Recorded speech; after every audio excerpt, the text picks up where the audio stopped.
Good morning, everybody. We're back. We're live and in color. We're here to help you how to tell you and coach you on not being taken advantage of by car dealers. I sometimes say ripped off. That's kind of a crude term, but sometimes when you go through the experience that many dealers put you through, you feel like saying some crude things. And we'll give you some ways to work around that. We've been doing this show for a long, long time, about 20 years, and things have changed a lot in the past 20 years. Actually, you probably don't recognize it, but it is getting better. And we have tools today that if you learn how to use those tools, things like the internet and actually artificial intelligence. I know that's a word that's being bandied about all the time now, but it's pretty strong and it's pretty helpful to a lot of people in a lot of ways. And buying a car is one of them. You can go online, and there are tools online that can give you the information. They can give you the best car at the very best price and from the best dealer, and also able to get the best service. Not easy. It should be, but it's not. I mean, if you want to buy a smartphone and you go into an Apple store, that's really easy. If you want to buy just about anything and you go into a Costco store, that's really easy. These retailers have learned that the 21st century consumer, and they actually learned it in the 20th century, is pretty educated and demanding, and if they want to prosper, meaning the seller, the retailers, they have to meet the needs of those buyers. Car dealers, and you regular listeners, I know I'm boring you on this, car dealers have been frozen in time for about 100 years. It would make a great movie. It's almost like one of these prehistoric creatures that's frozen in the ice and then is defrosted and suddenly begins to roam the earth. Well, car dealers are still frozen in ice, but they're roaming too. And they just are not treating you the way a 21st century buyer should be treated. So here we are. Now, the surprising part is our callers and our texters and our YouTubers and our Facebookers, the people that are communicating with us on this live talk radio show, are probably as important, if not more important, than anything we can tell you. We get some of the greatest questions. Remember, questions prompt answers, or sometimes they prompt we don't know, and then we find out. But that interaction, the question, the answers, the suggestions, the criticisms, preferably constructive, but any kind of criticism we accept because we're live. Call us and tell us what's on your mind. These promote a 2 hours of idea exchange, very valuable to you, before you wander out and begin to buy a used car or new car or maintain or repair a car. Now, this show started out as pretty much how to buy or lease a car. And then we realized that there's a whole lot more problems encountered in maintaining your car and repairing your car when it needs to be repaired. So we have an expert in the studio. His name is Rick Kearney. He is a certified diagnostic master technician, and I know it's more glamorous to buy a car than to repair a car. When you buy a car, it's fun to some people until you get to the car dealership, but it's a nice experience. You bring that shiny new or shiny used car home, and you show it to your neighbors and your friends and your relatives. You drive it. It smells so good and fresh, runs so well, so much better than that old car. It's kind of like it makes your day, makes your week, But when the car breaks, you're in a bad mood. Now you got to go find somebody to fix it, and that's where your problems begin. Call Rick Kearney at 877-960-9960. That's 877-960-9960 if you're contemplating or suffering with a problem with your car. If you're just worried about it, maybe a noise or an odor, maybe a rattle, all those things that you say, it's probably nothing wrong, but maybe. And when you're going 75, 80 miles down the road on the turnpike, you don't want some little thing that just sounded bad to turn into something dangerous. So better to check it out and talk to somebody who knows. And guess what? It's free. Rick Kearney does not charge you. That's where he makes his living. He's worked for me for over 25 years, and that's where he earns his living fixing, diagnosing, making people happy again after their car breaks. So call Rick, describe your problem. Now, if you don't want to call, live radio can be, daunting, threatening. You can text. We have a text number. That number is 772-497-6530. That's 772-497-6530. My son Stu Stewart normally takes a text. He probably won't be coming in this morning. He's not feeling well. So Rick will be watching those too, the 772-497-6530. So I know you probably don't want to call now. We're going to be in the air for 2 hours. We'll be on the air until 10 a.m. Eastern Standard Time. That's a 2-hour show. So if you tune us in, tune us out, later on you come online and you decide to listen or watch us, you can stream us on Facebook. You can stream us on YouTube. That's youtube.com/Earl on Cars. youtube.com/Earl on Cars. And you can post actually directly to Rick, because Rick Kearney, the certified diagnostic master technician I was just talking about, monitors the YouTube channel. He's monitoring the texting as well if my son Stu Stewart doesn't show up. And you can also reach us on Facebook, facebook.com/Earl on Cars, and post there too. So there's dozens of ways to get in touch with us. I know this is boring stuff, but it's something we need to get out there, because if you haven't listened to the show before, we want you to know how to contact us. And the unique line we have, that nobody that I know has this, is called anonymousfeedback.com. It's a company called Incognito. If you business people or retailers or anybody out there are interested, it's spelled differently, but you could Google it. Incognito, INCOGNEATO. Not the way the normal incognito is spelled. INCOGNEATO. Google that. It's a company that came up with a great idea. They give various means of communication for people that want to take surveys, that want to get candid, open expressions to protect your privacy. It's a wonderful way to call the show or contact the show. We don't know who you are. We don't know where you are. If we get angry, we can't come and get you because you're anonymous. YourAnonymousFeedback.com. YourAnonymousFeedback. YourAnonymousFeedback.com. And we'll check it out and we'll answer you. If you want a reply, you can say, check a box that says, please reply, and then we can get back to you. So that's where we are. My co-host, Nancy Stewart, is sitting right next to me, shuffling papers over there. And she's the pretty one in the studio, if you're streaming us. And she's also my, she's my partner. She's been with me for 20 years, co-founded the show with me back umpteen years ago when we're only half an hour. And she is not only the co-host, but she's a female advocate.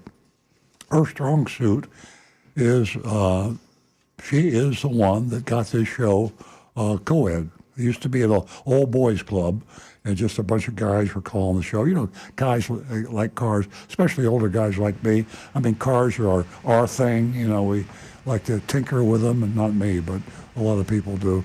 And they like to go fast. I like to go fast. And it's cars are kind of a guy thing. Nancy has turned the car show, Earl on Cars, into a co-ed association. And we get a lot of female callers. We're about 50-50. I know 50% are listening because over 50% of you ladies are buying cars and bring them in for service. So you need the information, probably more than the men do. So Nancy Stewart is going to tell you right now about a unique offer, if you haven't heard the show before. If you're new, and especially if you're female, this offer sounds too good to be true, but it is true. You have my word on it, and you have Nancy's word on it. A special offer if you will call the show. And by the way, if you call the show, you get preferential treatment because we put you ahead of everybody, ahead of the texters, ahead of the anonymous feedbackers, ahead of the Facebookers, because the live radio show call-in, we only have 5 lines. We got to get you fast. We don't want you to hold and hold and hold. So Nancy will stop the show and put your call through. Nancy, the mic is all yours. Good morning, everyone. Give us a call toll-free at 877-960-9960, or you can text us at 772-497-6530. We have a whole lot to get to. First, I'll mention the Boys Club. And, cars were important to me, way back when, in the 50s. And things haven't come, as they're really stuck, I think. And there's a lot of work to be done for the ladies. That is, the work I mention is recognition and respect. It's extremely important. This morning, we're excited to offer a special promotion just for our female listeners. The first 2 new lady callers will receive $50. Yes, $50 as a way of showing our appreciation for your support. We value your input and aim to build a strong female audience. Can I interrupt? Nancy personally makes these checks out, and she gets the contact information from Jeremy in the studio. So if you're a first-time new female caller, she will guarantee, she writes a check out, she mails it to you personally, she addresses the envelope, puts a stamp on it, and puts it in the mailbox. So this is not a scam offer. It sounds too good to be true, but she really personally looks into it. I'll add to that I personally talk to most of the ladies. Can't get to all of them, but I do speak to most of them. Back to what I was saying, ladies, give us a call. Your experience purchasing, leasing, servicing. There's a whole lot of us in service, in sales, in leasing, and we want to hear from you and your perspective. If you'd just like to give us a call to say hello, that's acceptable too. 877-960-9960. For the first 2 ladies, $50. We have a whole lot more, as I said, to get to. We're going to talk about the FTC. Earl's conversation just yesterday, I believe. And he's, moving forward. And he's staying focused as far as that is concerned, because guess what? He has you in mind, the consumer. Please give us a call, 877-960-9960, and don't forget about your anonymous feedback, youranonymousfeedback.com. Now back to the recovering car dealer. I think we overemphasize new cars on this show. I don't think we emphasize used cars as much as we should, and certainly service. I just want you to, there's an article in today's Wall Street Journal, and it addresses used cars. If you're older and if you bought cars 35, 40 years ago, a used car was just like playing Russian roulette. It was just absolutely spinning the chamber of the revolver and pulling the trigger. You never know what you're going to get. Today, with the sophistication that we have of being able to analyze data, and that's really pretty much what it is. It's the whole artificial intelligence Google kind of a thing. Professionals, meaning car dealers, used car dealers, new car dealers, the world now is buying and selling used cars wholesale online. We're buying and selling used cars. The whole industry, the whole world buys and sells used cars online. That used to be, I remember when they first started doing that, I said, a man would have to be crazy, a woman would have to be crazy to buy a used car sight unseen. Car dealers, including me, we have a Toyota dealership for the past almost 50 years in northern Palm Beach County. And an important part of our business is selling used cars. And we have an employee, his name is Ted Caboosh, actually, and his full-time job as wholesaler is going to auctions. He used to fly around the country. He used to go all over buying used cars at wholesale auctions. Now, he doesn't go to auctions anymore. They still have auctions. Some people still go to the auctions. Well, they do have auctions, but they're online auctions. So Ted Kaboosh, out of his home, has a nice setup of office with monitors and screens, a computer, and he goes from online auction to online auction, and he sells the cars that we want to wholesale, and he buys the cars that we want to buy, that we want to sell, used cars. And the guarantees are such, and the process is such, that it's safer than we used to go to a physical auction, or he did. I didn't go to that many, but when he goes out there, you know how, just like an auction, wheel up, the car wheels up, and you got an auctioneer up there with a gavel, and he's hitting the table, and people are screaming and yelling. You know, the old-fashioned auction. That's the way cars were bought. So here's an evolution of the car business into the 21st century. You can do the same thing now. You go online, and this is the nature, by the way, of the Wall Street Journal article. Nancy showed me that this morning. I'll show you. It's today's. It's in the Heard on the Street section of today's Wall Street Journal. But I can summarize it for you. It says, if you're going to buy a used car, buy it online. Buy it online. You have a lot of Car Guru, Auto Trader, and you have the ability to shop for the price online. You regular listeners know what I'm talking about when I'm saying online. But given that you can actually buy a car as safely as you buy a new car today, that option really opens up a lot of savings for you. I mean, when you buy a new car, you're paying for the prestige of that new car. The new car smell. Nobody's ever owned it before. You know what I'm talking about. But when you buy a one-year-old car, all that depreciation gone. I think we must have a caller. We do not. But what you're saying is extremely important. But I want to add something to that.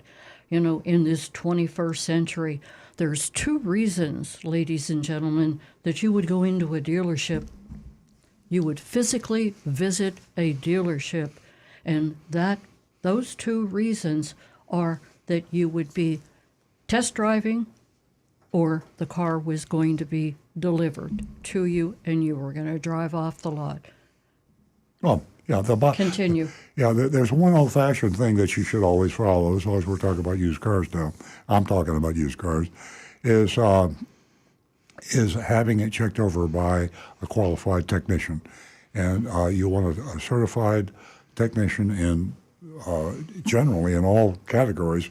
You can pay him $200, and he can do a quick check on the car for you. It's the best $200 you'll ever spend. And Rick Kearney is, he checks out a lot of used cars, and there's certain key things you go over. He can tell you if it's been in a flood. He can tell you if it's been in a hailstorm.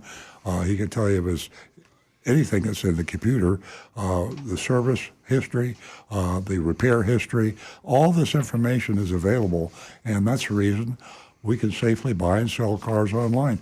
Professionals, the car dealers are doing. So if they can do it, you can do it, and you can be perfectly safe and buy the car and enjoy the first couple of years depreciation, which is huge, and get a low mileage, almost new car for much less than you'd have to pay. Hey, great information, Earl. We're going to go to the phones, and we're going to talk to one of our regular callers, and that is Jersey Mike. Good morning, Jersey.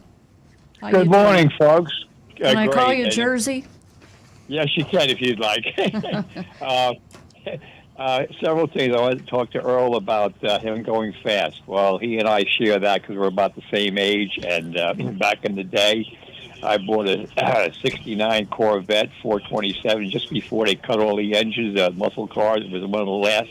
And I think the AC Cobra was the only one that was ever built to beat it, and it did just a little bit because they've always been in competition. You know, Ford and Chevy have always been that way. Oh, yeah. In any case, that car did 0 to 60 in 4.0 seconds flat. That's by stopwatch on a numerous number of runs, and I really worked the car over. So you know what I'm talking about, Earl, right? Yeah, that was a huge I mean, anything 6 seconds was considered phenomenal. 4 seconds was off the chart. It was just too fast. Well, Of course, now we're looking at under 2 seconds. And yeah, I know. Tesla's got a car I know coming that. out that they say will be under 1 second. I can't imagine that. Yeah, I understand. But you know what? That new total hybrid is a very dangerous car. People don't know this, perhaps, but 2 people froze to death up in Washington or Oregon in the last 6 months or whatever it was, last winter, because the lithium battery freezes. Mm-hmm. And they were in a remote area, Yeah. and it was in the news, I recall it. So, you know, you got to be very careful of what you're doing, not to mention the fact that some of those cars catch fire, too, those lithium batteries. Well, that's true. Of course, if you're in a car in a blizzard and the car won't run, you're in pretty bad shape anyway, whether you got a lithium battery or not. But yeah, I get your point. But going back to the racing around, I only took the car out on weekends, and anybody would come up alongside me, I never lost. I mean, you know, and I had it for I guess maybe like 7 or 8 years. Okay, I paid $7,500 for it, and I sold it for $7,500. Believe it or not. I have a lot of fun with it in the meantime, and I wish I held on to it, because if I would have put it in the barometric chamber, I probably could have got $80,000-$90,000 for it today at auction, you know. But anyway, I didn't do that, and I just had a lot of fun. And I only lost one time to what's called a real sweeper, which Earl would know what that is. It was a 1978 Dodge Duster, pea green color, and we were going on Route 80 coming outside of New York City. And it was in the evening around midnight, 12:30, and the 3 lanes coming out, going from there all the way to California, basically. In any case, I'm in the middle lane. Speed limit at that time used to be 55 miles an hour because we had a gas shortage. People used to stand in lines, a gas line for like an hour to get gas, if they got it, luckily, okay? But in any case, this car comes up alongside of me in the slow lane, downshift, so I'm looking. You know, it's just totally, completely stopped. I mean, nothing on it that indicates, no tachometer in the window, you know. And I'll tell you what, I had to get off about about a mile down the road to get on another major highway to get to my home. And I brought it right down exactly where I knew my power curve was, which is about 2,200 RPM. I had a very low rear end of it.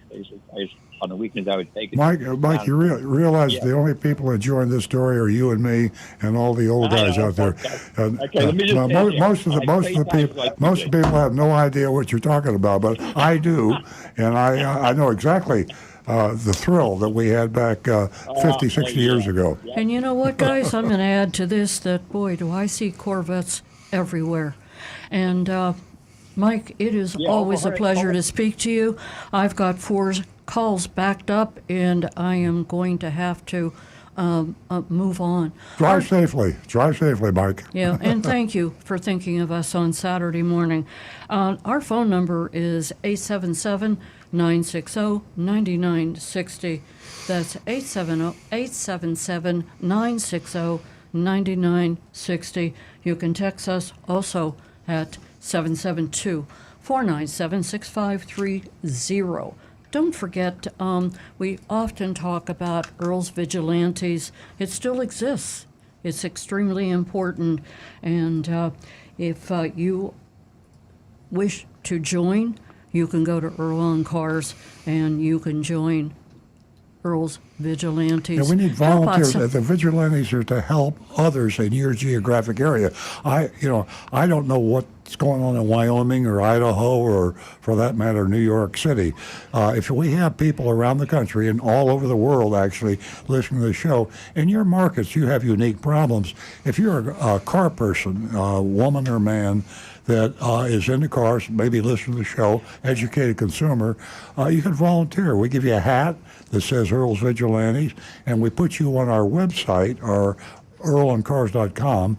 earloncars.com as a representative of the Earl and Cars Show, and people in your area, and maybe you know the same dealer that they do, they're having a problem, you can give them some advice. So Earl's great Vigilantes. idea. I like the hat, and I like it. Where is the hat anyway? I haven't seen the hat in a long time. I think it's in my briefcase. Oh boy, that's not a good place for it.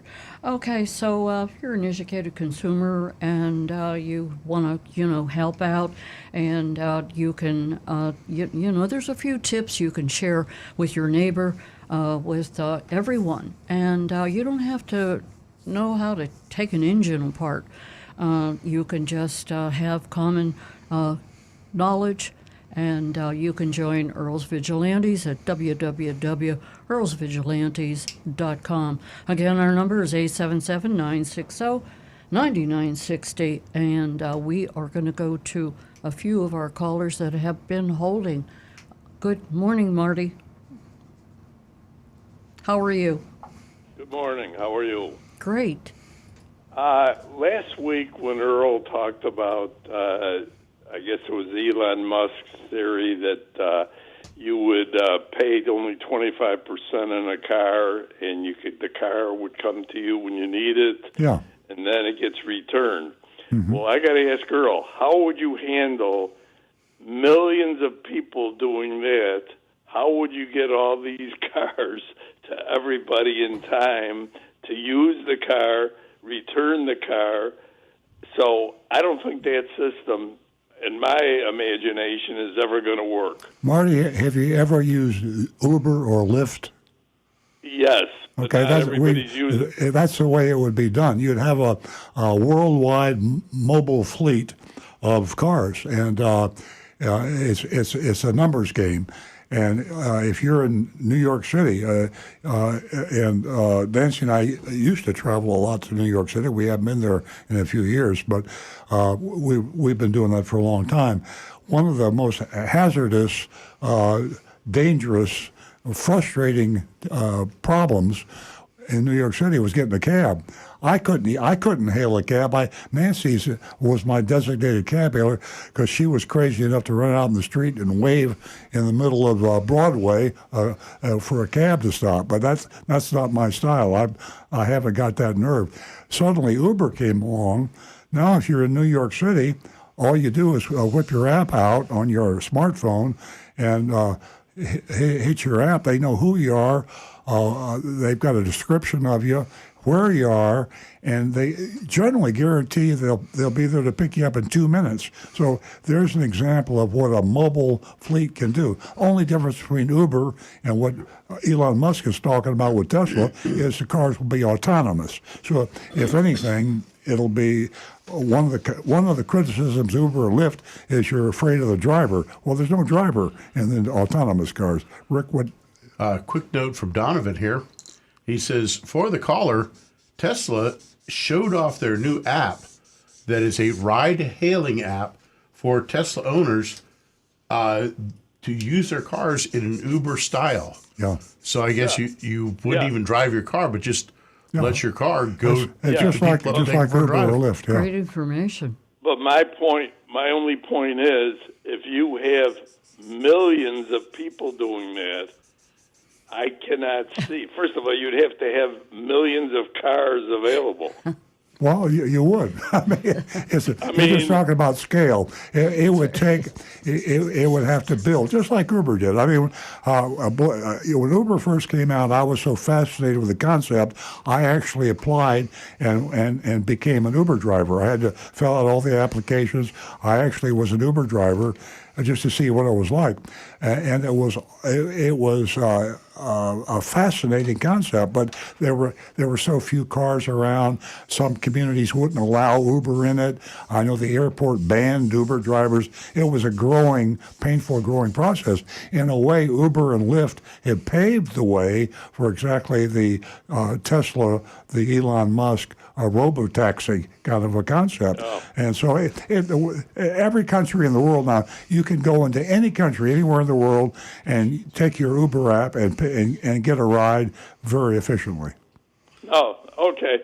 I understand that. I'm just saying mechanically to have so many cars, if everybody did it, you'd take in West Palm Beach. I mean, right now, I don't know how many people have a car in West Palm Beach. And if every single person here was in that system, I just feel it's almost an impossibility that you would have to wait around. See, your car. 50 years ago, it would have been impossible. Today, we have a lot of words that a lot of people don't understand, but they're important. Quantum computing is one of them, and computers today are so much bigger that I'm looking at the iPhone sitting here in the studio. My iPhone has more computing capacity sitting in front of me. I could put it in my pocket than the world's biggest computer 30 years ago.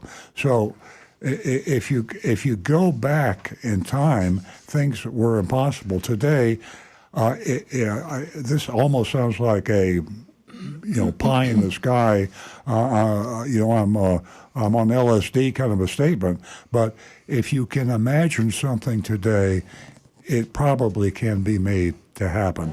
If the human mind can imagine a concept, it probably can be had with the high technology we have. But trust me on that one, Marty, this will happen. It will happen. It might not be the only answer. I think that some people will want to own a car. That's almost like an evolutionary inherent feeling. People like to own things. So the guy that wants to own his own car, he might have to pay $1 million for it, but that'll be chump change for the guy, and he'll be able to afford it. But 99.9% of the population will be using timeshare autonomous robotaxis. Okay, Earl, I just hope we're both still alive to see that happen. Well, I'll double that. I hope we both are too. And you can include me in on that, Marty. All right, Nancy. I'm your age and Earl's age. Pretty close to All right. it. Have a great day. I'm gonna stick to owning my car. Yeah, me too. Are you? Thank you. Have a great weekend. Thank you. The same to you. Rick has a point. Just a thought, but I bet if you counted the number of cars actually in operation right now that are driving, right now, actually physically driving, I would bet there's probably 20 cars for every one car driving. There are 20 cars in Palm Beach County that are parked and that are ice cold because they have not been driven in the last 5 hours. Oh, sure, yeah. And that's the whole concept. Think about it. You buy an expensive asset. You buy an expensive piece of merchandise. The second most expensive thing you own. Your home is number one. Second thing is your car. And you park it in the garage 80% of the time, or 75% of the time. Or not the garage necessarily, but wherever you park your car, at the store, at Publix, wherever your car is. We got a lot of people down here especially that have two cars. They have one car. They leave here for 4 or 5 months. We get calls every week. My car won't start when I come back. Do I need a trickle charger? Blah, blah, blah, blah. All this kind of stuff would go away. Remember, in fact, it's still in effect. Some of the manufacturers came out with a way where you could buy a car, but switch cars back and forth. You could buy a truck and say, well, I don't want the truck anymore. I want a compact. And then you could go back and it'd be a lease kind of a thing. I'll trade that in for an SUV. There's still people that are doing that right now, but with a robotaxi, when you use your app, you decide that you want to haul some furniture. You summon a truck. You decide you want to take your kids on a long vacation. You get a 9-passenger van. You decide you want to go somewhere with just your friend or your spouse, and it's a long trip and it's going to be costly. You get a compact economy car. Yeah. So good point. It's going to take a change in the mind and the psychology of the human race, because cars. It's kind of like the earlier caller we had in the show that had the mindset about drag racing and Corvettes. That changed, didn't it? And now this will change too. I'm going to interrupt the conversation, go back to the phones. Before I go to Howard, ladies, $50 for the first 2 lady callers. Come on, the lines are open. 877-960-9960. Give us a call, say hello. Good morning, Howard. Good morning, Howard. Hello, Howard. Hello? How are you today, Howard? Fine. I'm good. I hope you all are good. Yeah, I'm enjoying this weather. Unfortunately, next Saturday I go back to New York. Oh boy. Oh, And I'll be boy. back in November. But it's getting hot here, so I don't mind it. Okay, so here's a little story I have to tell you. When I was up in New York last year, battery went bad, and the battery was 4 years old, the original. So I went to a place called AutoZone, had a battery put in. And just recently, the battery started to die on me. Fortunately, I was able to go get it to AutoZone. They gave me a battery, but the battery was smaller. It was a 24F correct, and all the specifications were perfect. It had a reserve of like 175, which is very good. And I checked everything out, but the hold down is on, but it's not fully on. It's steady. So what can I do about that? Normally, when they sell a battery that has smaller dimensions like that, there's supposed to be an extra bracket. That's a plastic, almost like a honeycombed plastic piece that will snap to the bottom of the battery and increase the height of the battery a little bit so that your hold down clamp will be able to secure it properly. If you don't have that, I would get to a parts store as soon as possible and see if they have one available that you can install, because it's a very dangerous situation that if the battery is not secured properly and it's allowed to slide around, it can actually move a lot of cars. That battery can slide enough that it might let the positive terminal contact that hold down clamp, and it could actually start a fire under the hood. So that's something you want to be very careful of. Yep, Earl has actually Googled up various hold down clamps and adjuster pieces for that that are adjustable to hold it down tight. But you're going to want to make sure that you get that checked out and get that battery secured Yeah, properly. you just go to Amazon and put in a battery bracket to accommodate different size, and you'll have a wide variety, price anywhere from $8.99 to one here for $53.99. But you definitely follow Rick's advice. You don't want that rattling around on you. Okay, great. One other thing, very important. The new Camry that's coming out next year, it'll be hybrid. And it's what exactly, how will it be different than the 2024 hybrid Camry? I don't know, Rick. Do you know? It's typically we dealers are the last to know about changes in models. The manufacturers keep this really close to the vest because they like the excitement and the build-up, and they like to leak it to the press before they even tell the dealers. But oftentimes, some of these really clever media, either online or magazines, come up and they get the information before we do. I Google it here. I'm a car dealer, and I would probably Google that question, and I would probably get a third party that would know something I don't know as a Toyota dealer. Yeah, that's great information, okay. Earl. Howard, do you have any other questions? We have some calls backed up. No, I know. Yeah, you're backed up. Okay. So long. Have a good day, and thanks for taking my call. Bye. Thanks, Howard. Have a safe trip back to New York. Ladies, we have Cindy on the line. She's a first-time caller, but I want to let all of you know I do expect to hear from one more new female caller. And if you didn't jot that number down, 877-960-9960. Win yourself $50 this morning. I have $50 for one more new female caller.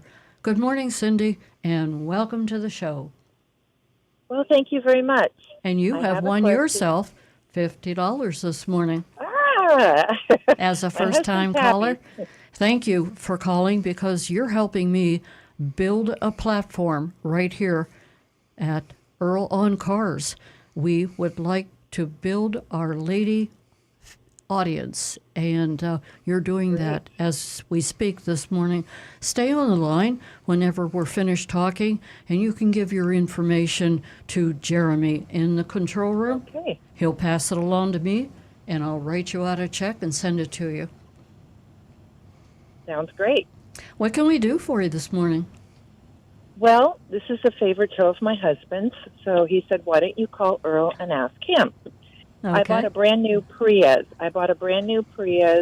He ordered it in May of last year. It's the state-of-the-art kind of Prius with the sunroof and everything. And I am still waiting. I've talked to Matt and Jason. When am I going to get my new car? And they're saying that I'm up on the list only because 2 people canceled their orders. But I was curious as to why it's taking so long and when I can expect my car. This is a question, and we'll get to Earl in a second, but this is a question that was asked often during the time of COVID. I'm sure you remember, but there's a lot of factors that affect the placing of an order and the delivery of it. So rather than me ramble, we'll go back to Earl. Cindy. Okay, sounds great.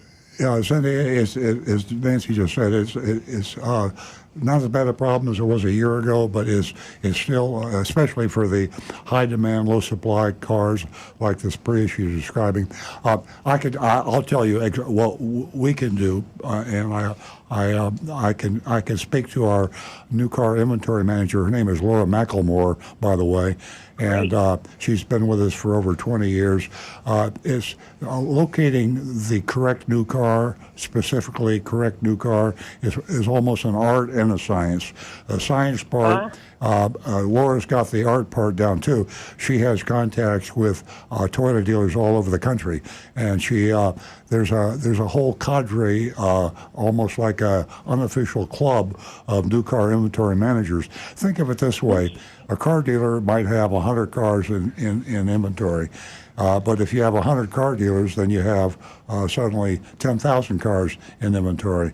So we look at our inventory as all Toyota dealers. We've literally gone to California sometimes for very, very difficult cars. We try to deal more closely. So if you'll, we've got your contact information. So I'll get that contact information, and we will check it out in our computer.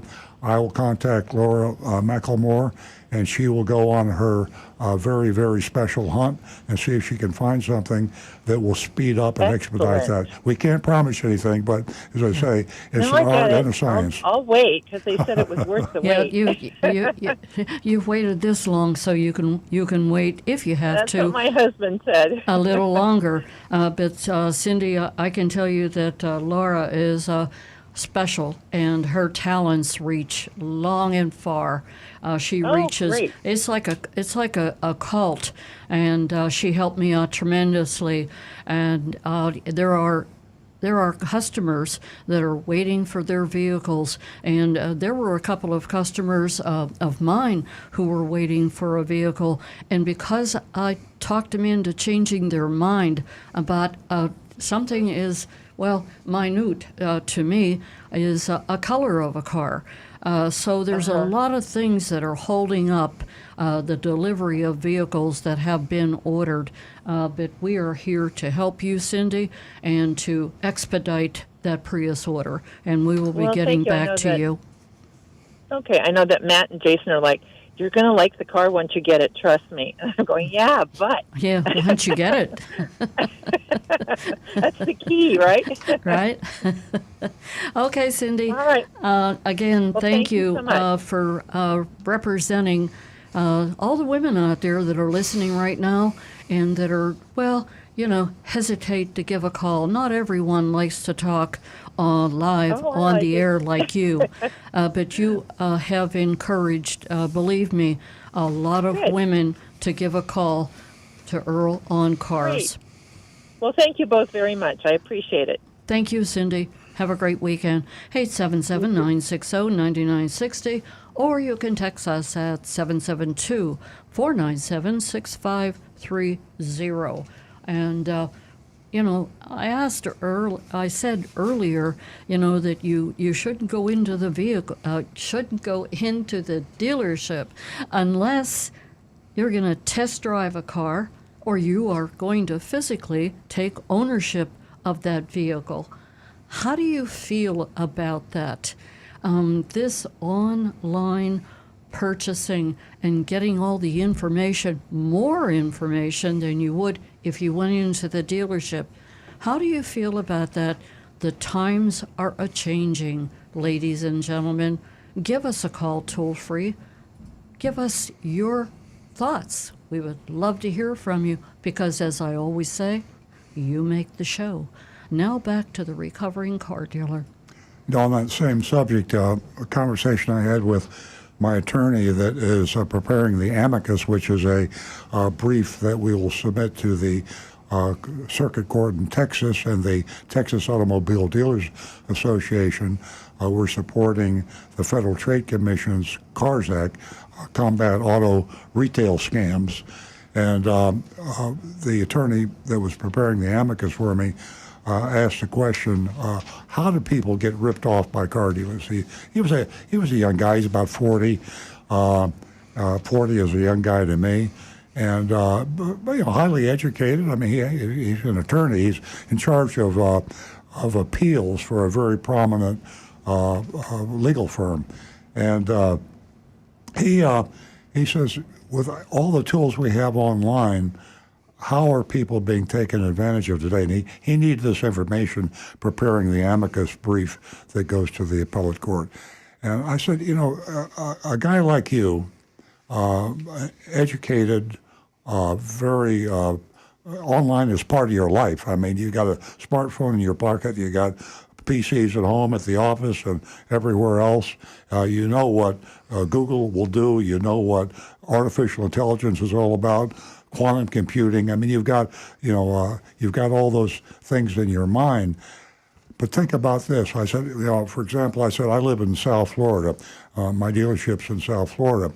I said we have a very high immigration population down here. We have people that come here from Cuba, from Haiti, from all around the world. Florida is a little bit like Texas in the fact that we have a lot of people that come in. So a lot of people living in South Florida, English is not their first language.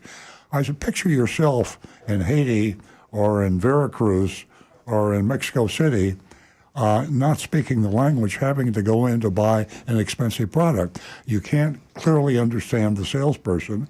You can't read any of the contracts or the papers that you're asked to sign. I said, these people are being victimized. And the population of this type of people is growing and growing in the United States every day. I said, then you have the fact that you're talking about going online. I said, I live in an area with an older demographic. We have my average customer is in the late 50s, 55, 56, 57 year old. I have customers that are in their 90s coming in, buying cars, having them serviced. Now, how many of those 80, 90, 70-year-old people are carrying a i15 Pro Max in their pocket? Very few. A lot of them don't even have PCs. A lot of my customers say, please don't text me. I don't do texting. So these are the victims. The women particularly are victims, and they're the people that were the women that were born in the 40s and the 50s and the 60s. That back in those era, it was. You think it's a man-dominated world today. Try being 70 or 80 years old as a woman. Your husband probably statistically predeceases you, and when your husband passes away, a woman, they didn't make the purchase. They weren't the one that bought the home. They bought the cars, made the decision on any of the expensive financial considerations. So now they're thrown into the world of the South Florida car dealer. The elderly widows, people whose English is not their first language. Education is an issue. We all know that. How many high schools are really qualified, and how many people go all the way through high school? How many people are college graduates today? So all these things combine to create a huge supply, if you will, of gullible people, and I use that term cautiously because they're not gullible, they're just disadvantaged, and they get taken advantage of by car dealers. So that's the reason this legislation is desperately needed, and this is a reason that we have to do everything we can, not only to get this legislation through in July on the Federal Trade Commission Combat Auto Retail Scams, but also to make it enforced. Regulations and laws don't do a damn bit of good unless you enforce them. And we don't have the budgets with the enforcement agencies, the Consumer Affairs, the Department of Motor Vehicles, the Federal Trade Commission. All these people that are supposed to be enforcing regulations don't have the teams to go out there. So the dealers are getting away with bloody murder. Absolutely. Great information, Earl. And, we believe in a competitive market, and it depends on a few factors here. And those factors are transparent pricing, where consumers can compare prices for different products. And that's the essence of capitalism. And Earl is doing a great job, and he's not going to let you down. He never did. And cracking down on junk fees and lower costs for consumers, that's what he is all about. And he thinks about you. And that's what gives him, the energy to move forward on this and never quit. We are going to go to our favorite female caller, and that is Tricia. And she's been holding, and Tricia calls us from Boca. Good morning, Tricia. Welcome. Wow, I'm honored. Wow, favorite. How'd you like that in your introduction? I love it, but I don't know. Hopefully, I'll help you with your advocacy to get more women to call, because I'm going to tell you, women, I listen to the show every Saturday ever since I signed up. And yes, they send out the $50 right away, just like they say. And it's my go-to show. So I hope that helps with other women wanting to call in. It will. It definitely will. It changes everything. It's encouraging. It definitely is. For every female caller that's listening right now, they're listening to you. Hey, Tricia, what can we do for you this morning? Okay, I have a two-part question. My first part question is very challenging for Rick. Okay, every once in a while, I have the 4 lights to the left of the speedometer go on, Rick. All 4. Nothing is wrong. My tires aren't, my tire pressure is okay, whatever. And then they might go off for a week, and they'll come on again. I've had this red, Rick, 3 times. Every time they put in the computer analysis, it comes up, cannot read, nothing wrong. Yesterday, I went to my favorite mechanic, been around a very long time. He used 2 computer boards. One of them even came up with a code, UA 301 or something like that, unable to read or whatever it was. He even had to look it up. Cannot read it, cannot get a diagnostic, anything on it. He said, I can't help you because this is not showing me anything. Right now, my lights are off, so it seems when the diagnostic tool goes in there, the lights go off, but then they might come on a week from now. What's going on? No one can figure it out. First question, what is the car, please? The year, make, and model? Yes, 2016 Honda Fit, and may I tell you, she had a birthday last weekend. She turned 100,000 miles. Oh boy! Okay. Happy birthday! And Yes. the four lights that come on, what do they look? What do each of those 4 lights look like? Oh, I know one's the tire one, one's the road hazard one. I don't know this. How do I describe? A light. It's the standard 4 lights to the left of the speedometer. Okay, because the problem is that every manufacturer is going to have different lights in different spots. Okay. The fact that they're coming on like that and then going back off, Yeah. and there's nothing being recorded in history, to me that almost seems like a power or ground issue. The first thing I would be looking at is I'd be checking the negative terminal on the battery and the ground source for the battery to make sure those are tight. Obviously, checking the positive as well. Make sure that your connections at the battery are tight. But for your mechanic, what I would be doing for him next is I would try pulling that instrument cluster out just enough that you can reach to the back of it, where he can get to the back of it, and try wiggling the wires and see if you've got a loose connection there, and then trace where the ground wire is. Because for some reason, it just seems like ground wires are always the first thing to loosen up and start to cause a problem.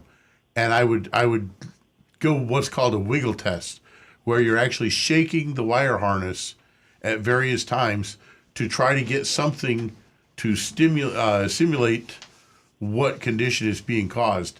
And, in other words, something is changing. And with cars, it's usually got to do with you're driving down the road, you hit the tiniest little bump, but that bump vibrates a wire that's a little bit loose, and it loses connection for a moment, and that's what triggers those lights to come up and on. Now, when he is tested with his computer, were the lights on when he was testing it, or had they turned off already? Yes. That's the only time I test it with the lights on. Yes. Okay, so the lights were actually on, and it still wouldn't communicate. Correct. And now, usually, I've had several guys do this after they test it, now the lights are off. Like right today, the lights are off because he just tested it yesterday. So it's like and that happened to the other guy I went to. He went to test it, put in the codes, the car, blah, blah, blah. Nothing came up, and I drove away, the lights went off. I don't know if that has anything to do with it, but I'm just letting you know. I'll jump in here quickly. I Googled this, and you're not alone. There's a whole lot of people with your Honda Fit that are talking about the same thing, and it's baffled a lot of people. One of the comments was that it was a self-check of the lights, and it's still a glitch because it shouldn't be happening like that. So you've got a chronic problem. It's not unique to you. I would say you ought to go directly to Honda and talk about what happened. Be as specific as you can. Copy the dealer, but once Honda gets into it, I think Honda needs to get a factory representative to address that. Yeah, I know, Earl. I was thinking that, but Honda's going to charge me an arm and a leg just to do a test. Well, no, just get the factory, the manufacturer, to tell. See, the manufacturer should be able to contact the dealer. They might either dispatch a Honda factory technician to the dealership. He's the expert of experts to take a look at it, or they might have some advice for them. But the dealer might try to overcharge you, but before you get overcharged, you need to get the correct diagnosis. And the Honda manufacturer, the 800 number on their website, call them, give them the information on your car, give them your complaint, the name of the dealer, and they'll put the dealer together with the manufacturer, and you'll have the two of them working instead of just the one of them. Okay, what if, so my second part of the question is, all right, the car's running fine, nothing, I've had everything fixed, she's, over 100,000 miles. She's running fine. What if I just don't do anything and just live with this, and it's not a real problem? It's just a stupid glitch. Well, that's okay if you have to, but you should. It'll take you 5 minutes to contact Honda. Call Honda, have information prepared, and go on record. Confirm in writing on email or text or something about what you said. Just go on record with the manufacturer, and then if you still don't get any satisfaction, I agree. Just keep on driving it till something happens. I hate to tell you that, but if it is a diagnostic check of the diagnostic lights, which almost sounds like a joke, but apparently Honda does have something that causes the diagnostic lights to check themselves, and maybe there's a glitch in that.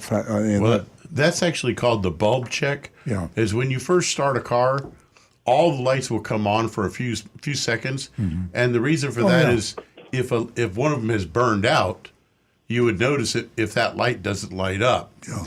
and mechanics look for this when we get in the car.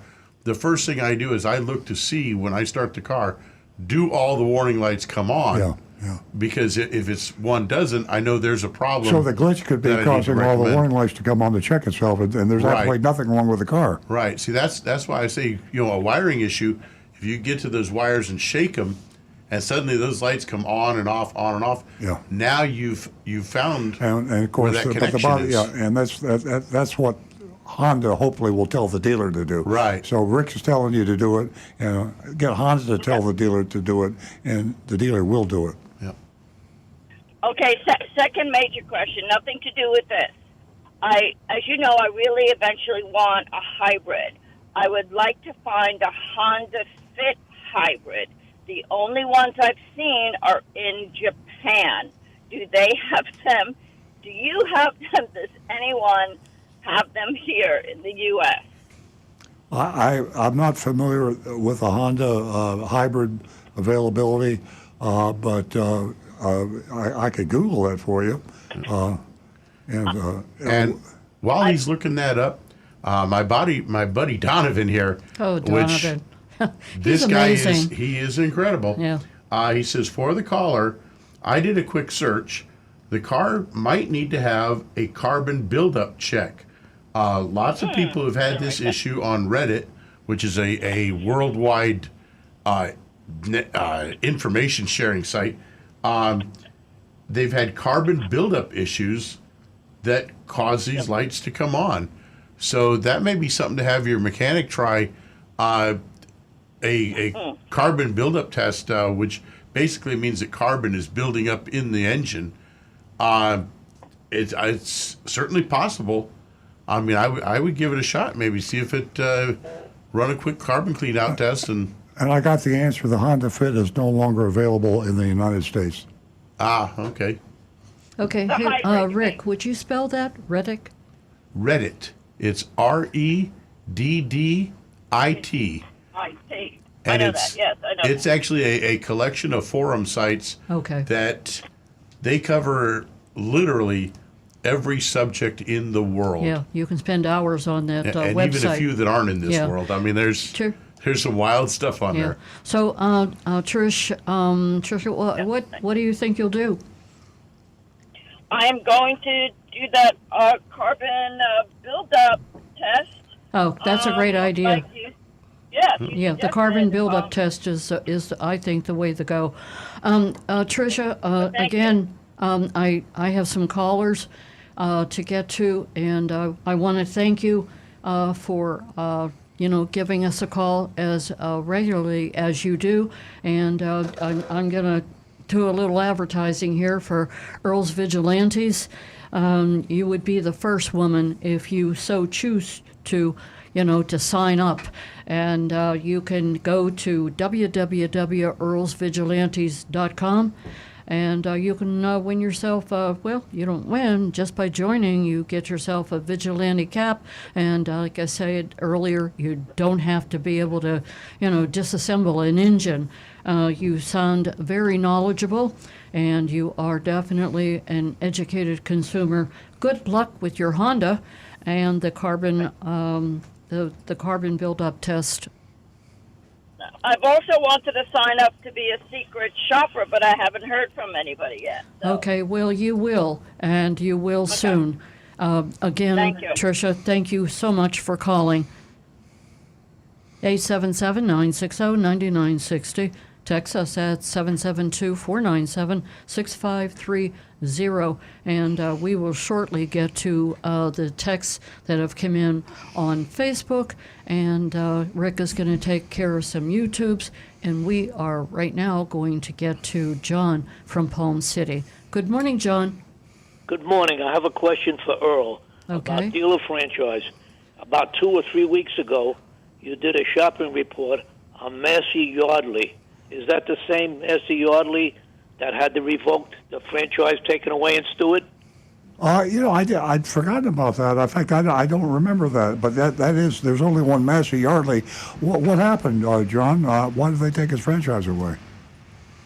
I have no idea. I heard that Chrysler took it away, and nobody ever in the paper or anything Oh, okay. had anything about it. I think It's a motorcycle, Indian motorcycle dealership now. Yeah, that was during the Great Recession.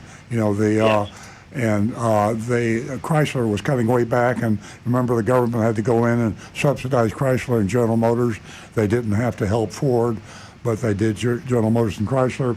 And Chrysler was cutting the number. They had too many dealerships, so they cut Massey Yardley. It wasn't that he'd done anything wrong. It was just an economic thing. Well, that wasn't the only thing that happened in Stewart. Toyota of Stewart had their franchise taken away. Well, that was a different story. By the manufacturer, by the distributor. Yeah. So the Stewart is noted, even used car dealers, it's unbelievable with a reputation.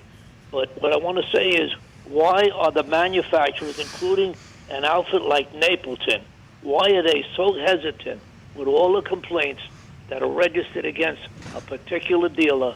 Why are they so hesitant to not revoke the franchise of these certain dealers? Well, there's two reasons. One reason is the state franchise laws, which were lobbied into effect by the car dealers. They've got associations that I think they're tougher than the Trial Lawyers Association. There are lobbying groups that are so powerful.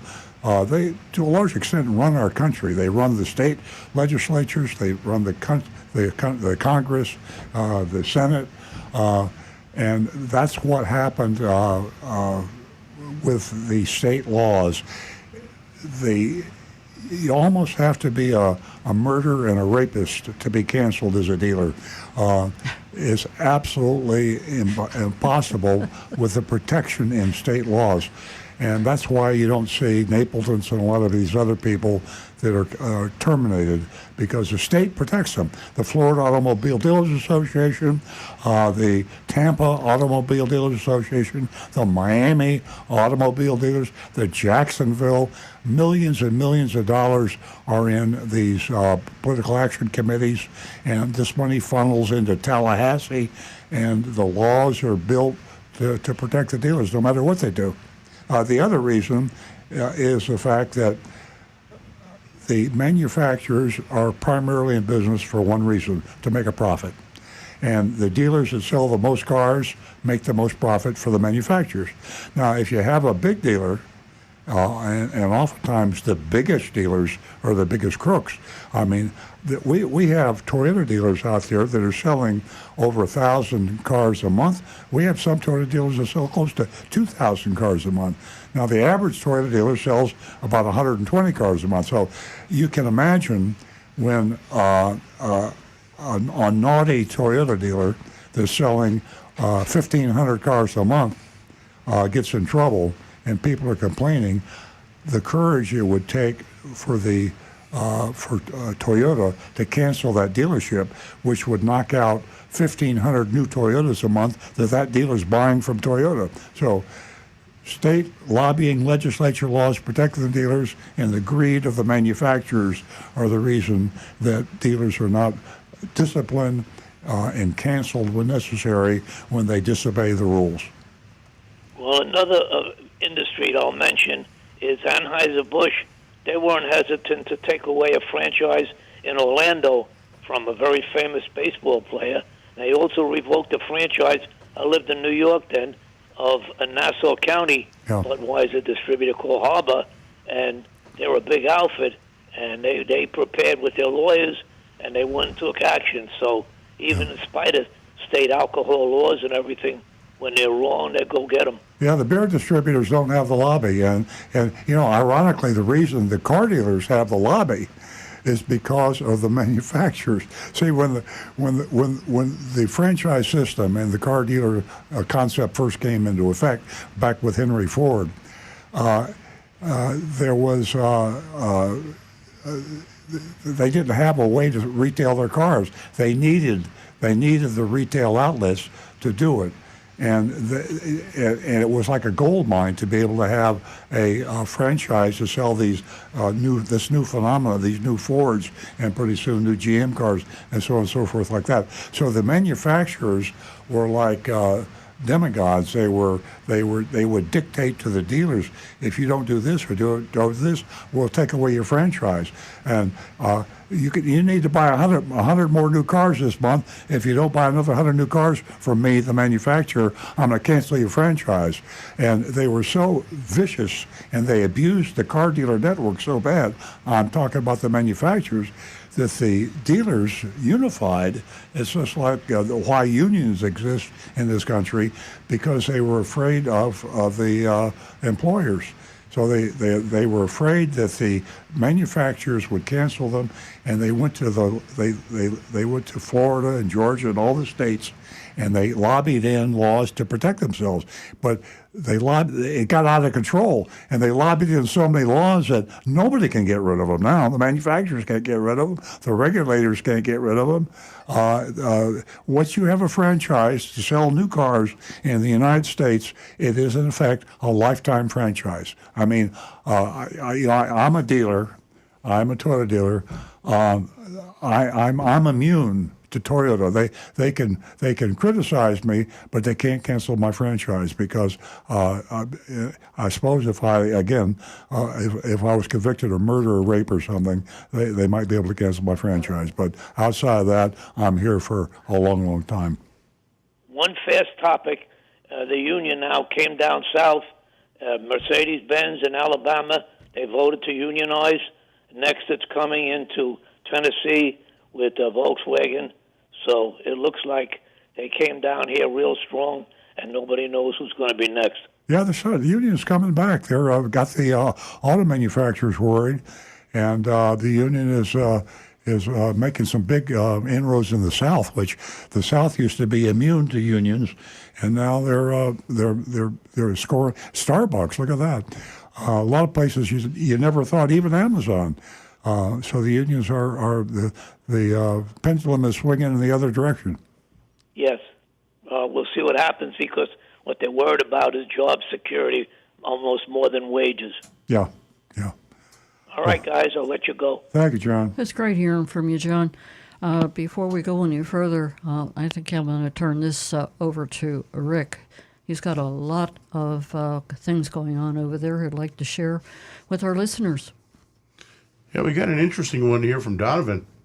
He says, this week, Consumer Reports released the results of a survey on car maintenance costs.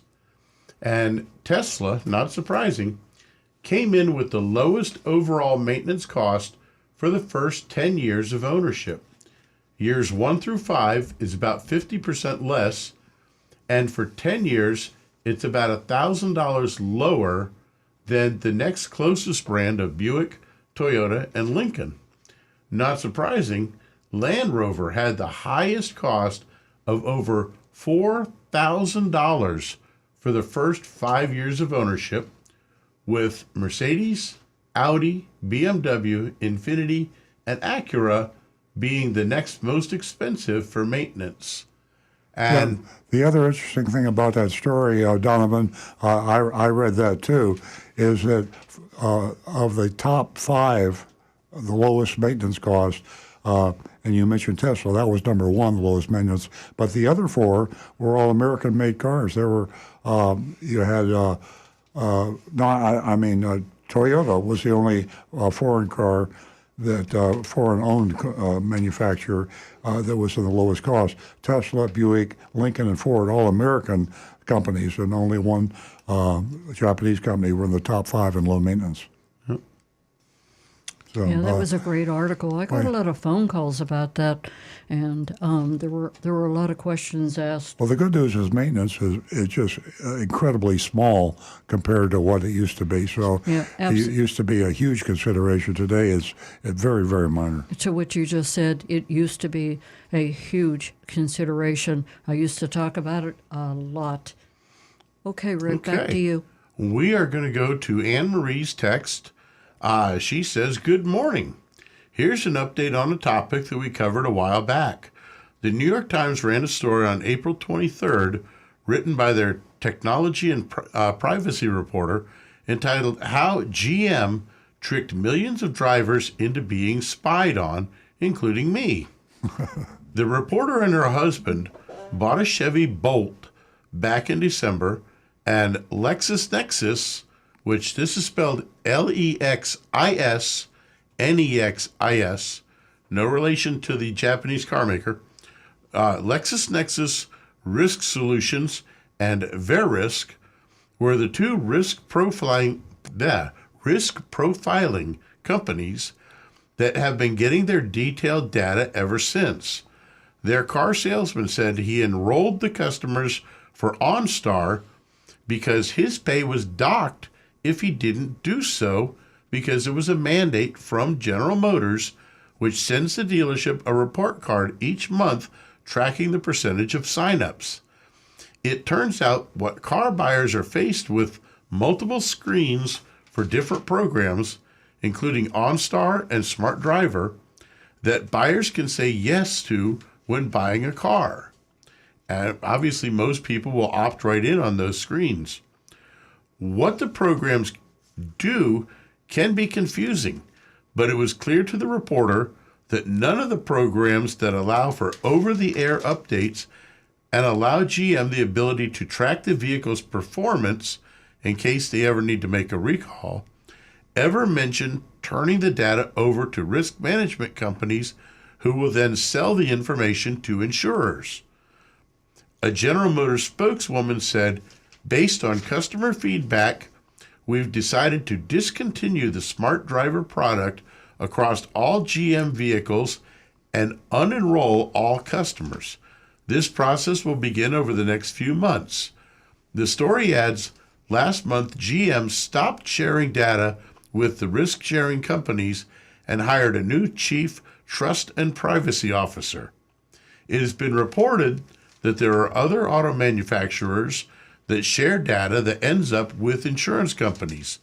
The trouble is that the cars don't report if a different person is driving, so if someone borrows your car, makes jackrabbit starts, speeds, and jams on the brakes, that data may be reported to a company who will sell it to your insurance company, and your bill will go up even if you weren't the person driving wildly.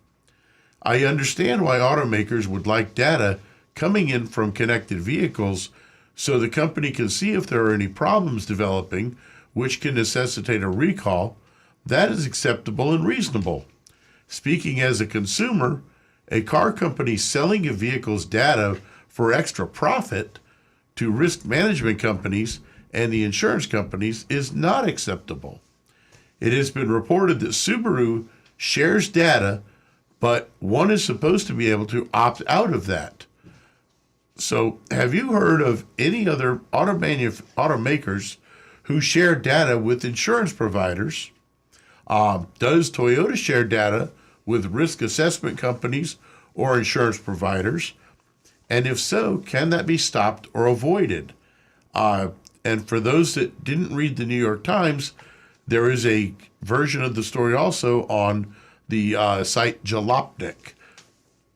Well, you know, that's I look at it this way: sharing data and gathering data by other manufacturers is not a sin in and of itself. In fact, I think it's important that it be done. I agree totally that it should not be sold. It should not be gathered, certainly for the purpose of selling and making a profit. But data from automobiles is vital to safer vehicles. Here's an example.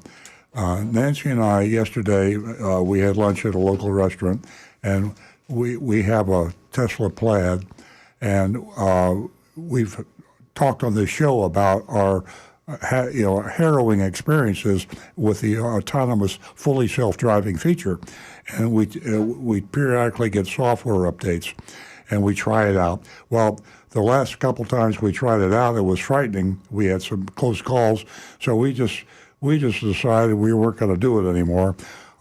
We got 3 software updates, and I just ignored them. But the last software update I got, I read it, and I was so impressed. Now, getting back to Anne Marie's point, Tesla gathers millions and millions of videos from all the hundreds of thousands or millions of Teslas on the road. They have cameras all over the car. They take these videos, and with the supercomputing, quantum computing we have now, they can feed these videos into these giant quantum supercomputers, and they take the data from the safer drivers, and instead of having digital commands written out to tell the computer how to drive the car autonomously, they convert the video, the actual video, which the human brain you can't describe, but the video itself is a description of safe driving. So they've been feeding these videos into our car, our Nancy's and my Tesla. So we tried it yesterday. We're at a restaurant in Palm Beach Gardens. We live in Jupiter. So we got out of the restaurant, we put it on autonomous, said, take me home. And Nancy was nervous, I was nervous. I had my hands on the wheel because you have to do that, or else it'll take away your autonomous privileges. And so I kept my hands on my wheel. We changed lanes, we came to stoplights, we turned corners, and it took us home totally safely with no excitement. Nothing, nobody screamed or yelled, nobody had to slam the brakes on. It was amazing. Pretty smooth. It was amazing. And so, getting back to Anne Marie's point, this is from data that is gathered by the car. Now, should Tesla share that with other auto manufacturers with autonomous cars? I say yes. Should they share that with insurance companies? I don't see why not. I think that I don't want them to share it for commercial reasons, and I do want the people that own the car to give the permission. So I think Anne Marie's point is well taken. The owner of the vehicle should give the permission. I have given Tesla, Nancy and I have signed off on Tesla taking our data and using it. So with all that, it is critical that this driving information be made available to the manufacturers and to the insurance companies. I mean, you know, I don't want to see my insurance premiums go up, or Nancy doesn't want to see her insurance premiums go up, but by the same token, she wants to see other drivers on the road insurance premiums go up if they're bad drivers. Maybe they'll go up high enough where they'll stop driving. But insurance companies are not all bad. There are a lot of bad ones, but there are a lot of good ones, and they're necessary. You have to have car insurance. So privacy is an important issue, but total privacy, carrying things to the point where nobody can see anything I do, I think is going too far. So, Anne Marie, amazing question. You're our best texter by far. Donovan, I'm sorry, you tied with Anne Marie. Let's put it this way: Anne Marie is our best female texter, yeah. You know, and Donovan, of course, leads the pack on the guys. He is amazing, and he is a book of knowledge like Anne Marie. The pair of them definitely help out the show. Definitely. Okay, this one is coming in from Nick. He says, when you purchase a new or used wheelchair accessible modified van, is the title flagged as rebuilt due to the floor being lowered, or should the title remain unchanged? I don't know. And that to me is a very interesting question, because I don't think it would be a rebuilt title, because a rebuilt title indicates a car that has been totaled in an accident and then rebuilt to be back on the road. Whereas these wheelchair vans, they do actually cut a large section of the floor pan and they lower it in order to be able to modify it for the wheelchair lift and the ramp assemblies. I should think it would simply be called a modified vehicle, not a rebuilt. So therefore the title should remain completely normal. Yeah, it also probably depends on, you just can't blanket say any modification. I I plead ignorance on this, and we'll do some research. I was Googling while Rick was talking, but my fingers weren't fast enough. There's an answer out there, and I'm sure a lot of people have encountered this. They're probably certified, I'm sure they're certified handicap accessible companies that do this, and I'm sure to be certified to do this, they are not allowed to modify a vehicle in any way that would make it unsafe to the next owner. So that's what I feel. We will Google that or chat GBT it or something, and we'll get an answer to that. Unless Rick is finding it as we speak, we'll have it for you next week. While you're Googling, let me just talk about the mystery shopping report. And I should have done this at the first of the show, but I didn't.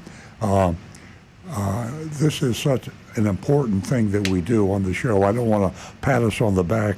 I don't want to. But when you do something that's really unique and really good, you got to talk about it. And that's what we do with the mystery shopping report. Every time I talk to an attorney, every time I talk to the Federal Trade Commission, every time I talk to the media, they all are amazed that we actually send an undercover agent every week into a car dealership somewhere in the country pretending to buy or lease a car, and we report exactly what happened, the good, the bad, the ugly. We name names, we name dealerships. I said to the attorney I was speaking to yesterday, because I love to tell attorneys this because they always have heart palpitations when I tell them that I go in and I pretend to buy a car, and if I think the dealer broke the law, I say so. And I name his name, I name the dealership, the salesman, the sales manager, and a lawyer looks at me like I've lost my mind, and I say, but I've never been sued in 20 years.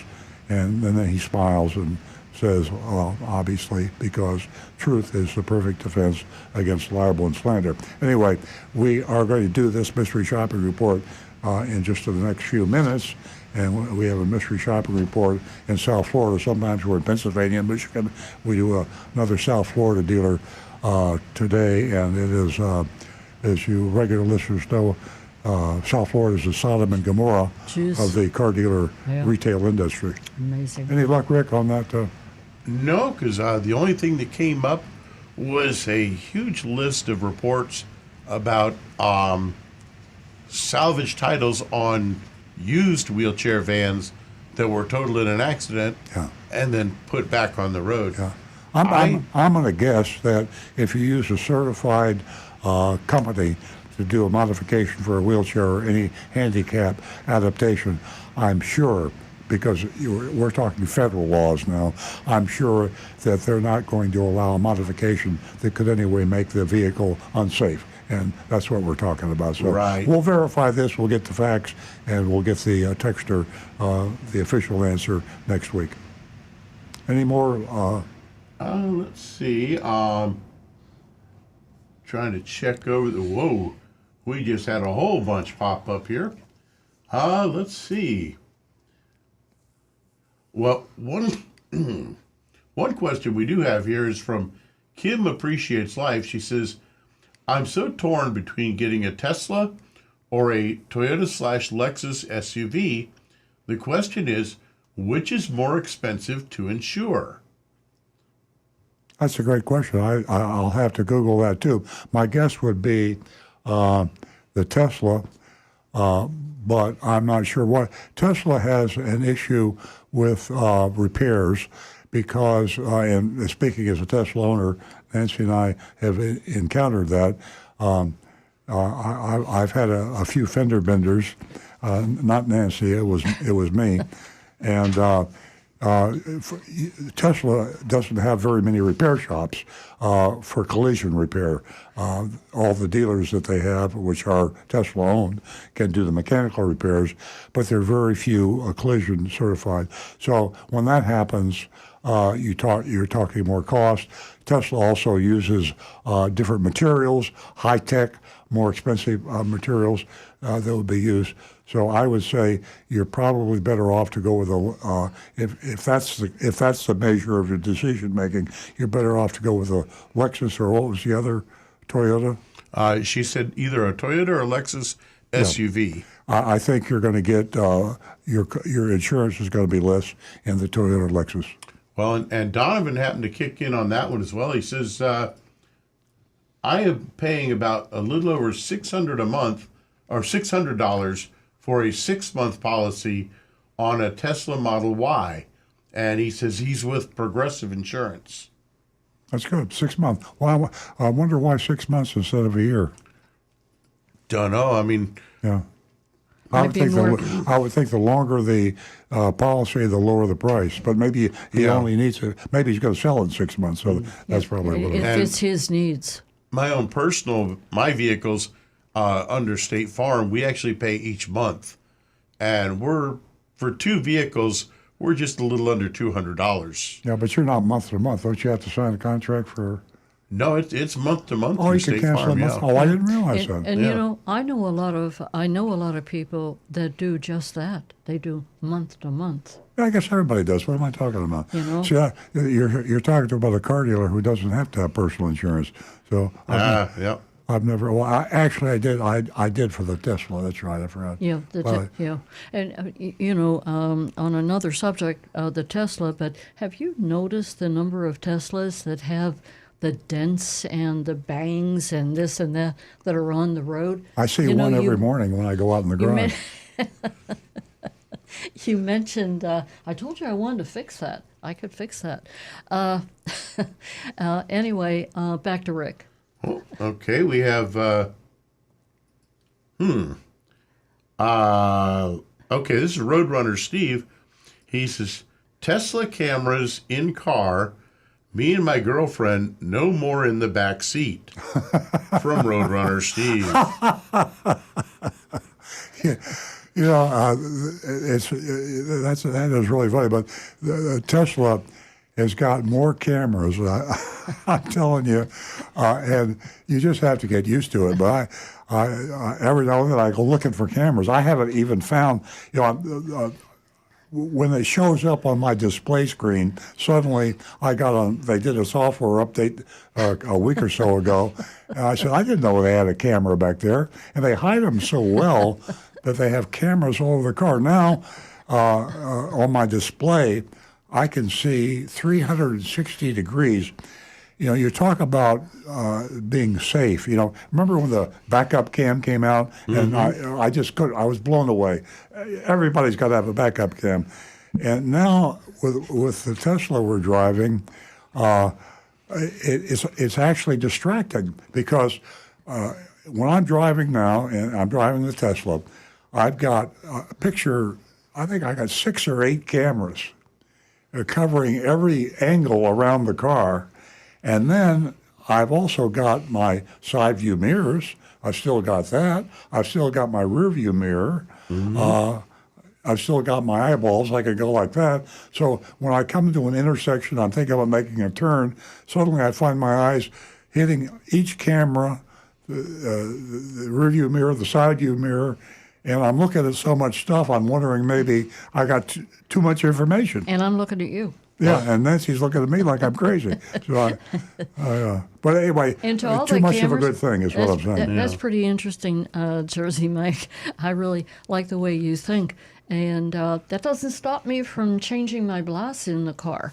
You know, there are so many women out there.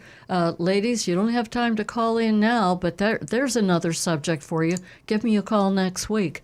And it's done so quick that I don't even know if it can be caught on camera.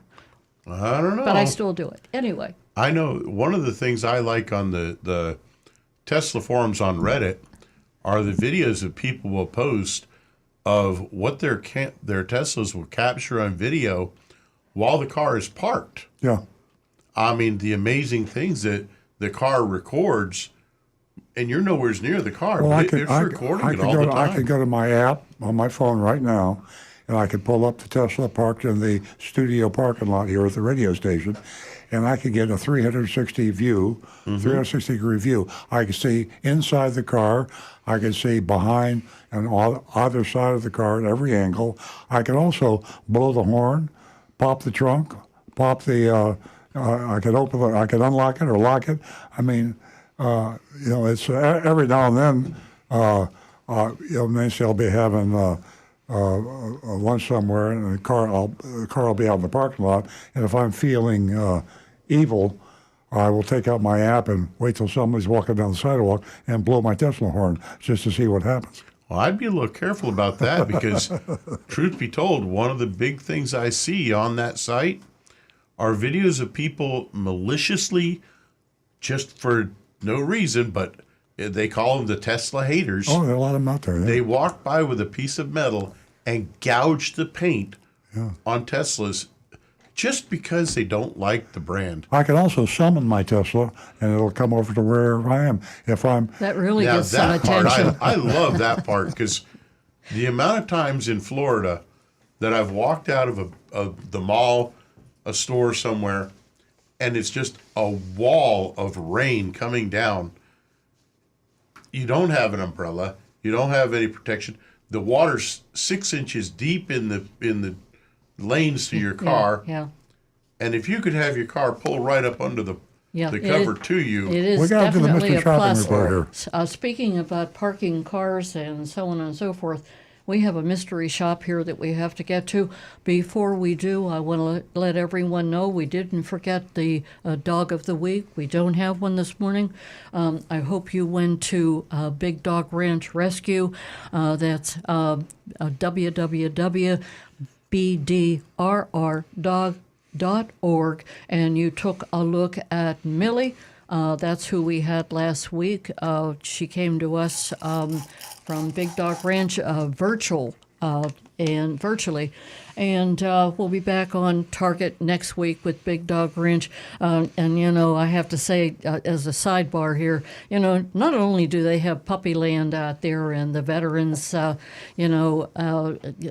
thing out there, but they have senior dogs, and these senior dogs are just so cute, and they're really set in their ways, just like us as seniors, and they too are worth adopting. And don't forget about Earl's book, because the Dog of the Week, we will send you to www.earlsbook.com, because the Dog of the Week that we show, all the proceeds go to Big Dog Ranch whenever you purchase that book. Okay, we're running out of time. I want to congratulate our mystery shopper, Agent Lightning. Guess what? She just became a grandmother. Okay, we are going to go to Mercedes of Coconut Creek. And that was the mystery shop that she did this past week. Now back to the recovering car dealer. Well, as you said, Mercedes of Coconut Creek. AutoNation owns that store. Most AutoNation stores use the name AutoNation, but the luxury car, for some reason, I think they lobbied against changing the names to AutoNation. They want the luxury name that they invested so much in to remain on the dealership sign. So when you go to a luxury dealership, you should check to see if it is AutoNation. I say that in a positive sense because AutoNation stores generally do better in our mystery shopping reports. It's publicly owned. They're the largest, or maybe the second largest retailer now of automobiles in the United States. So we mystery shop Mercedes of Coconut Creek, which is in the Fort Lauderdale area of South Florida, the Sodom and Gomorrah of car retailing. I'll speak in the first person as if I were Agent Lightning. I arrived late afternoon and was greeted by Marcos, who was distracted taking pictures of a sports car that had been brought into the showroom. He looked up, smiled, and mentioned, "This car is absolutely gorgeous." I learned it was a used AMG GTR with 1,000 miles, and the asking price was $199,999. According to Marcos, there are only a few in the world, and this one just came in last night. Now, I hadn't I wasn't familiar with this high price, super duper Mercedes, but I Googled it, and it's a hell of a good looking car. Apparently, I guess it's at the top of the line with Mercedes. I saw some of them advertised at $300,000 and $400,000. I had no idea Mercedes had such a car, but it's the AMG GTR. Only had 1,000 miles on it. Back at the report, I said I have to agree. Do you have any specials going on right now? Not on the GTR, but the car that I came in to see. It's the end of the month, and it's a slow day. I underlined that when I read Stu's report. Stu wrote this up. Because the end of the month is supposed to be gangbusters. For some reason, at this AutoNation store, Mercedes of Coconut Creek, it was a slow day. So we're looking to make a sale. Perfect timing, Marcos replied. Would you be open to pre-owned, or do you prefer new? Used or new? What type of vehicle are you interested in? I think I prefer a smaller SUV. What do you have available, I asked. Marcos then inquired, will you be trading in anything today? He showed me a few options, explained how their models work. I decided on the GLA 250. Let's go for a test drive, he suggested, asking for my license. The Minority label was in the glove box. It's a little inside joke here, or not so inside, that every week when we're in Florida, the Minority label is never on the window where the federal government federal law says it must be. It's always someplace else. Sometimes it's on the dashboard, sometimes it's in the trunk. This one was in the glove box. Federal law says that the Minority label must be affixed to the window of the car and only removed by the owner. But in South Florida, they say, to hell with you, federal government. We'll put that Minority label anywhere we want. And AutoNation, of all companies, a publicly owned company, the largest retailer or second largest retailer, is flaunting the Minority law. Now, I don't say that to put them down from a score standpoint, because we vote on this mystery shopping report and we're asking for your vote. Keep in mind that all the dealers in Florida like to put the Minority label someplace else. So we have to grade on the curve. We can't hold that against them. At any rate, as I say, it was in the glove compartment. There was a dealer addendum attached to the windshield. Again, this is SOP almost everywhere, especially Florida. That's stuck on the windshield. I usually say next to the Minority label, but they take the Minority label off and hide it in the glove compartment and leave their addendum label on. And again, I hate to say it, it's standard operating procedure in Florida. It added a 3-year appearance package on this addendum label for $699, 3-year dent protection for $699, window tint for $299. Oh God, $299 for window tint.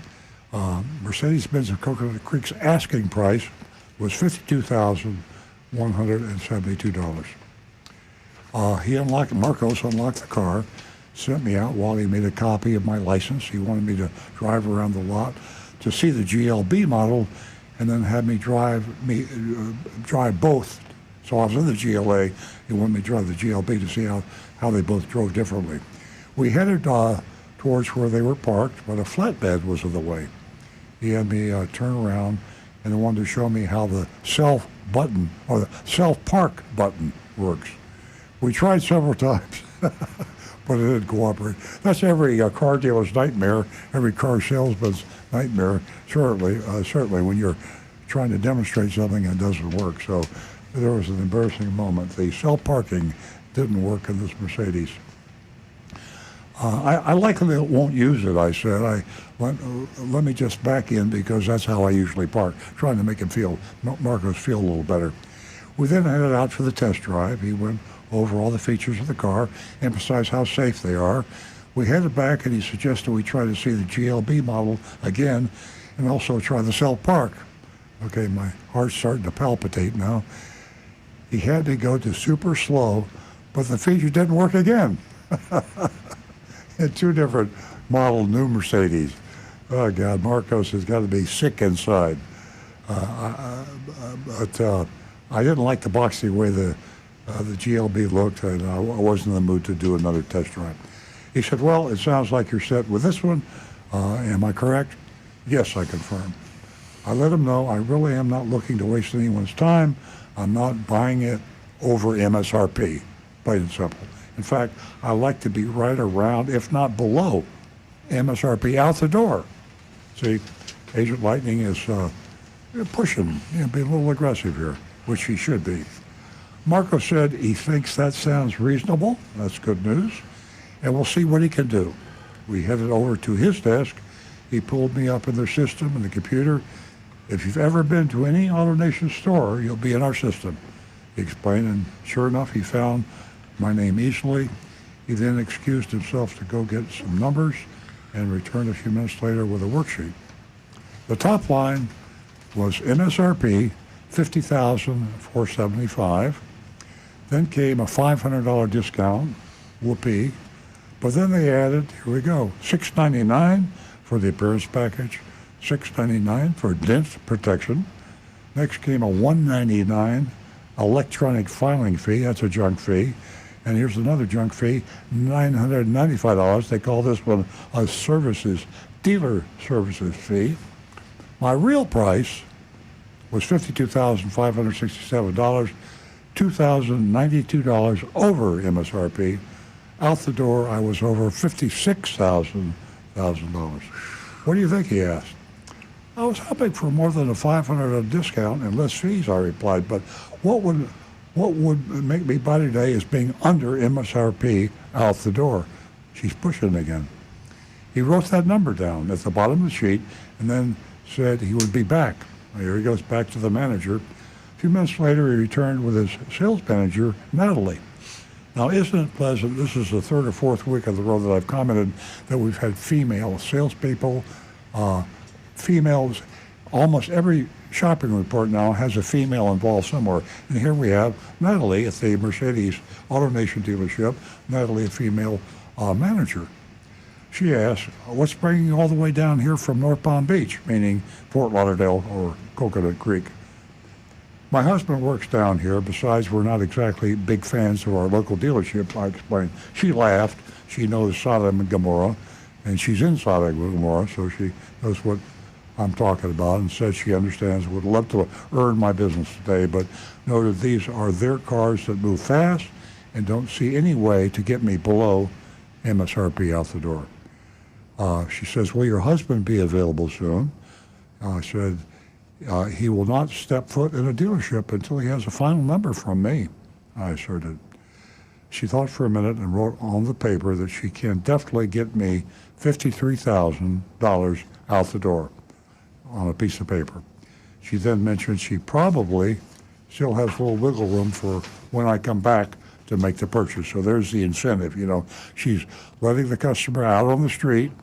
She knows the customer is going to be shopping and comparing the price, so gives her a little something to think about before she buys somewhere else, so she'll come back. That's standard operating procedure. I thank Natalie and I thank Marcos, and they waited for me to get their card, and then I left. So there you have the shopping report, and this is a Mercedes electric car dealership in South Florida, owned by AutoNation. They're a publicly held company, and the largest retailer in the country, or second largest. Yeah. You can vote, ladies and gentlemen, and we love hearing from you. That text number is 772-497-6530. That's 772-497-6530. Now remember, we don't hold the things against them that we would do if this were a normal retailer. If you went into Costco or someplace and they started charging you prep fees and this insurance or that insurance and a lot of junk fees, you'd give them a bad grade. But car dealers, they all do it. So if they all do it and we gig everybody for everything they do wrong, then we have no list of dealers that we could recommend. And part of our mystery shopping report is to provide for you, and this is EarlOnCars.com, if you want to go to a car dealership that is better than the others. Now, we're not saying they're good or great. We're saying they're better. So we have a list of better dealers and a list of worse dealers. You stay away from the worst dealers. The only way you get to be a worse dealer on the list is an F. And you really got to do something illegal, outrageous to get on the F. So if they're bad, give them a D. But don't fail them unless they're really, really bad. Or if you want to go into the worst dealers and just mess with them and drive the car all over, use up their gas, and eat up all their bagels and their snacks, and then go somewhere else to buy the car. Yeah, just harass them. Yeah. That's a good idea. That's Great always idea. fun. Okay, let's see here. I've got T Cash says, F, forget auto parking, park that German junk yourself, and run away from the fake fees. Sounds like a World War II vet. I don't think he likes Mercedes. Bob from Maryland says, it would have been a B, but I didn't get the dent protection, and the B had 2 dents and turned into an F. Oops. Who's that? That was Bob from Maryland. Bob, I love your sense of humor. I like Crazy Bob. I love it. Okay, here we go.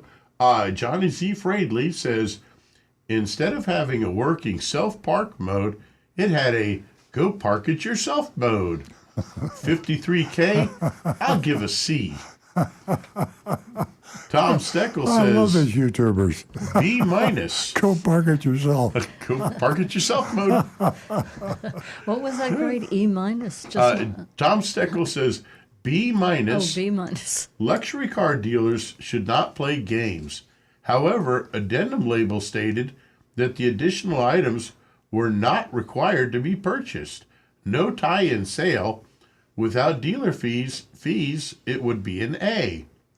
Mark Smith says, I'll give the dealership a C+. Brian Sidlatko, I think they should get a C. Joseph Kelleher, D, grading on the curve. And see if any others coming in. Check it. Whoop, here's Anne Marie says, C, sounds like an average dealer here in Sodom and Gomorrah. We are the wild, wild west. For me, I think they could get rid of those fees. You know, it's a Mercedes. Put the price where it should be. Put the fees in the price where they're supposed to be, and advertise an honest price. Otherwise, I give it a C. I think it's pretty average. What are you saying, Nancy? This is a tough one, and there's a lot of fees here, and I don't like fees. You know me. I don't like fees. But the ladies did a good job, and, well, I'm going to give them a D. Wow. A D. That's tough. You know, when Nancy and I were coming to the studio, I said I thought maybe a B. I changed my mind. See, we're comparing luxury car dealers. So luxury car dealers generally do a better job in terms of treating the customer with transparency and honesty. It's also an AutoNation store, publicly owned, very, very large, 200 and some odd car dealerships around the country. Because they're publicly owned, they are under the spotlight, and they are watching their stock price. And if you get indicted, it doesn't help your stock price. So everybody in AutoNation is motivated to have a good image. You got to have an honest, transparent image. And I don't think the store deserves a B. I'm going to give them a C minus. And C, I changed my mind considerably listening to all the other scores and thinking about it was AutoNation and it was Mercedes. And in Sodom and Gomorrah is still a C minus, and they need to get their. You know, if a top executive from AutoNation hears about this, I think they would call the store, and it would be something silly. The Monroney label's got to be on the window.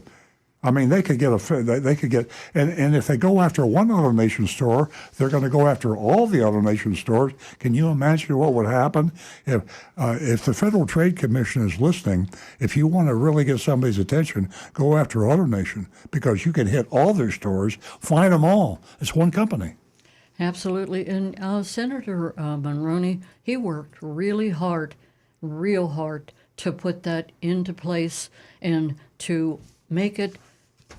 There's a penalty, $1,000 fine for not, for the Mulroney label not being displayed.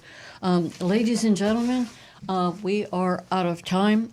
We certainly enjoyed our time with you. You are an extremely fantastic part of the show, and we thank you for that. Have a great weekend, and you can see us right back here at 8 o'clock next weekend